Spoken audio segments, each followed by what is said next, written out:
Well, good morning, everybody. Wow, it's brisk. It's going to be in the 70s today. But right now, it is brisk.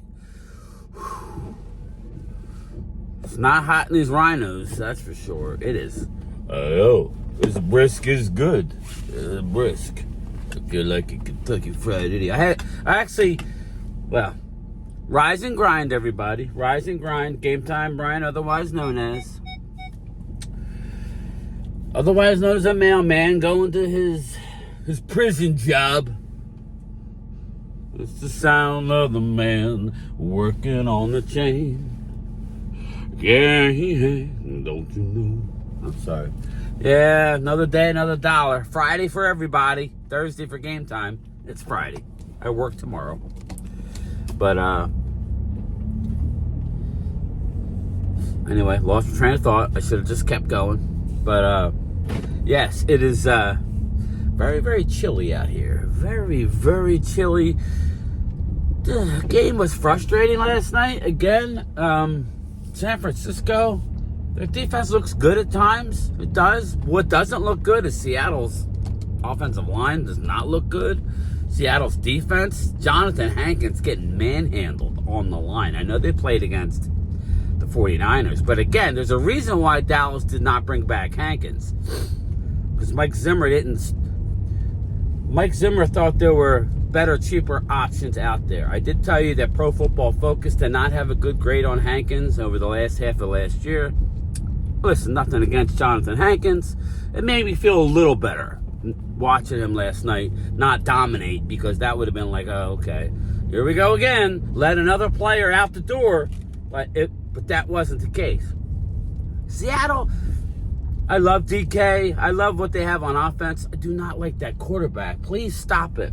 Please stop with Geno Smith. He stinks. I know he was under duress. Geno Smith stinks. Oh my God. It was not good. I feel bad. Welcome to YouTube, Ginger Rogers. Welcome to YouTube. You got to sit through a game like that where I thought they actually had a chance to win. You have some talent, Ginger, but Geno Smith stinks. They need a quarterback. They need a quarterback. I mean, I thought he would run a little bit. Okay, you're getting pass rushed. You got to run, Geno. Run. Get out. Loosen that up. But anyway, I didn't think either team was great last night. You know, I should have just took the 49ers, but there was a lot of hope in that. They're kind of like the Dallas-Detroit Lion game. I think Dallas has a shot to win. I do. Do I think they're going to win? No. And I'll tell you why. This is where I'm kind of going down the Wade his name is Wade, Avenue, where, you know, I'm going down the Wade Walker way of, this is where, you know, every time you let me, you know, just letting us down, you know? I mean, Dallas has been a very, very gritty team as of late. Wow. Yes, that's why I didn't wear long sleeves. This is why. I can't see where I'm driving, but we're going somewhere. Woo! Oh, sorry. Hey, how are you? Hello. Anyway, let me get some of this push-lean. I'm coming home, baby. I'm coming home. Anyway, this is where Dallas, I think, I don't know. Just disregard what I just said. I don't really know what to think about Dallas. I want to see the injury report. Today's Friday. We'll see who practices. If everybody's in, you know, as far as Zach Martin and, you know, Eric Kendrick says he's playing. We'll see. He's going to have to play. If Eric Kendricks don't play, it's going to be rough. We need every piece to. And again, I think the only way we have a shot of winning against Detroit is for our offense. And I said this before, I know. Oh, you always say that. Nah, this is especially true. Detroit Lions have the best offensive line in football. Frank Ragnow's playing. So, make no mistake. They're the best offensive line in football. It's not close. So they're going to be able to run the ball. They're going to be able to get to our linebackers. So what's the only real way? And Wade pointed this out. He shout out to Wade Walker. Dak Prescott is different this year, and I like it. We've been calling for Dak to be different. He's got an attitude. I got to give Dak credit.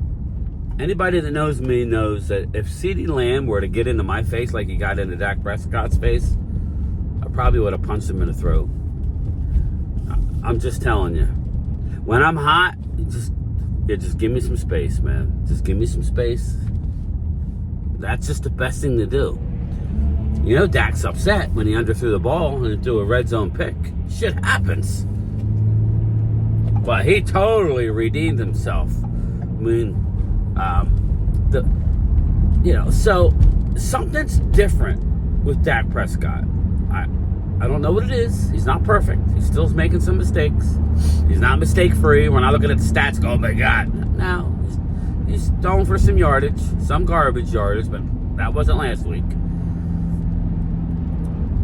Dak is number one in the league with tight window throws. What does that tell you? That means guys aren't getting open, meaning I don't see a lot of ingenuity in the route concepts. There was a little more last week because of the extended time off between that Thursday night game and the Pittsburgh game. That's why I really can't wait till we get to the bye week, because I think that's when everything changed last year.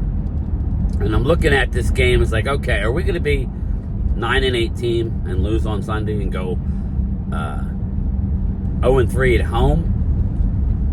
4 in a row if you go back to last year? You know what I mean? Think about that. Are we going to go 0-3 at home?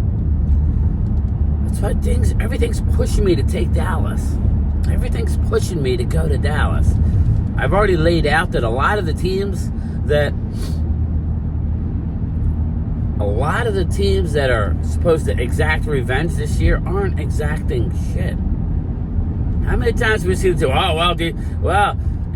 going to go into Tampa and get that revenge? I thought so. They got beat worse. How about last year? Dallas going into San Fran. We're going to get revenge. Didn't happen. And I'm still not picking Dallas after the bye to go in and beat the 49ers. I think we can, but 49ers play physical football. We're going to need more than our normal. We're going to need all hands on deck and then some. So that's why we have an opportunity on Sunday to shut up Dan Campbell, to shut up Amon-Ra St. Brown, even though I have him on fantasy. But you're not going to totally shut this team down offensively. But if you score 38 to 40 points, I think you can win the game. I think if you win 38 points, I'm saying you will win the game. How about that? I think you can make Detroit one-dimensional.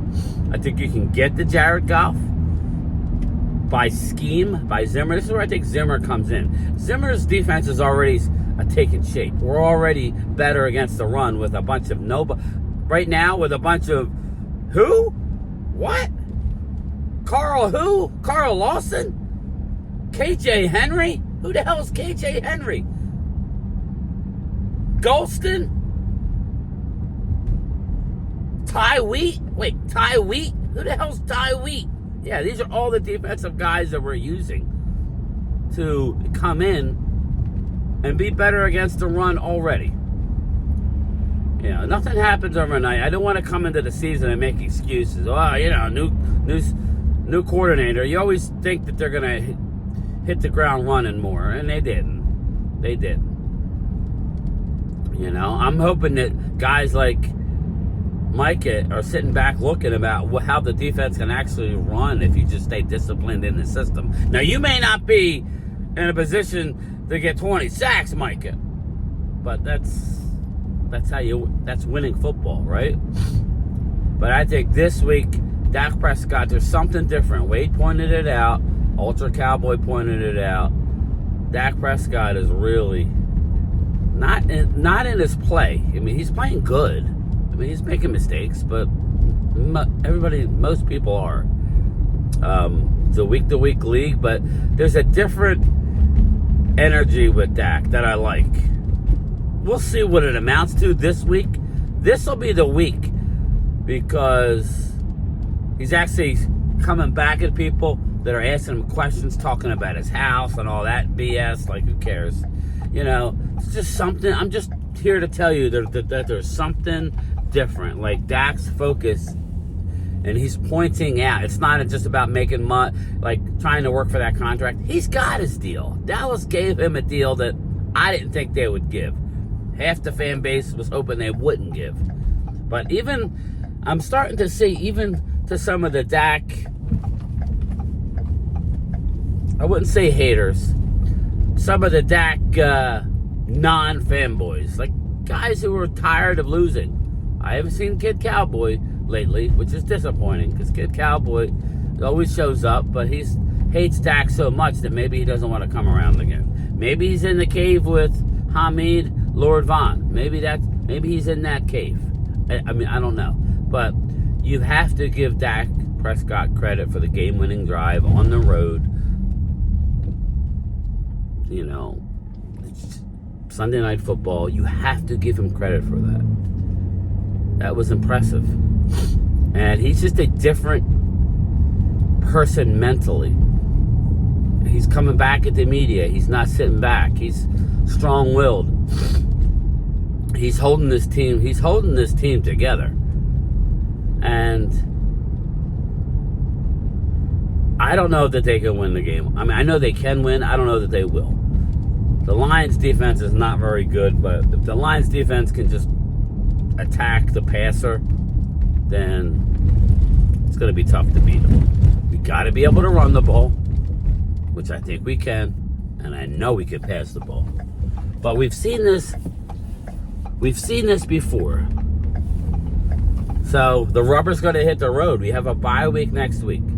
I said we'd be 3-3. I said we would lose this game. We would be 3-4. I said we would lose at San Francisco to go to 3-5 and still end up with 10 wins. Go back and check the video.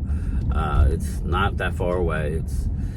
But with Atlanta being better than I thought, Washington being better than I thought, I don't see us getting to 10 wins if we can't win one of the next two games. I'm not saying we can't. I just don't see it. So I think there's a real possibility. There's a real sense of urgency. Like the way they're playing. You know, you saw Dak Prescott and Mike McCarthy. You saw Mike McCarthy, or you heard that Dak Prescott went to Mike McCarthy's family's function the night before the game. You saw all that. And it makes you wonder, Dak Prescott may be like, yo, bro. Yo. We need to keep Mike McCarthy, but they need to keep doing what they're doing and start, winning these tough games that people are counting them out. We're a 3-point underdog at home. But I'm here. I want to be here on time. Don't forget the lunchtime chat about 3 o'clock, live from the mail truck. But let me know what you think about Dak Prescott. There's something different about him. I'm not saying he's playing at an elite level, but leader-wise, clutch-wise, as far as the tight window throws, dude is stepping up right now. It's early, but Sunday's game will prove a lot to me. If we win Sunday to go to 4-2, then this team might be better than I thought at the end of the season because we're getting all of our reinforcements back. Talk to you at 3 o'clock. Late.